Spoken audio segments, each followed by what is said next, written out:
तर औरंगजेबाची कबर काढून टाकावी यासाठी राज्यभर आंदोलनं होत आहेत। यावर आदित्य ठाकरे यांचं वक्तव्य समोर आलंय।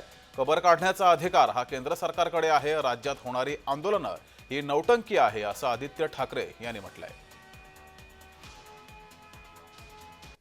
जर यांना वाटत असेल की ती कबर तिथून काढली पाहिजे, प्रधानमंत्री महोदयांनी फोन उठवावा आणि एएसआयचे जे डायरेक्टर जनरल आहेत, गुजरात कॅडरचेच आहेत, अनेक वर्ष गुजरातमध्ये त्यांनी काम केलेलं आहे, त्यांना सांगावं की लगेच आजच्या आज रातोरात ती कबर काढली पाहिजे।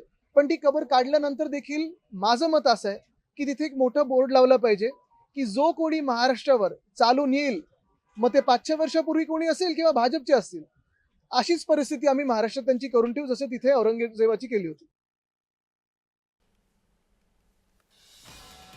तर आदित्य ठाकरे यांचं वक्तव्य समोर आलेलं आहे। राज्यात औरंगजेब याची कबर आहे, ती काढण्याचा अधिकार हा केंद्र सरकारकडे आहे, पुरातत्व खात्याला आहे। मात्र त्या संदर्भात राज्यात जी आंदोलनं सुरू आहेत ही केवळ नौटंकी आहे असं आदित्य ठाकरे यांनी म्हटलंय।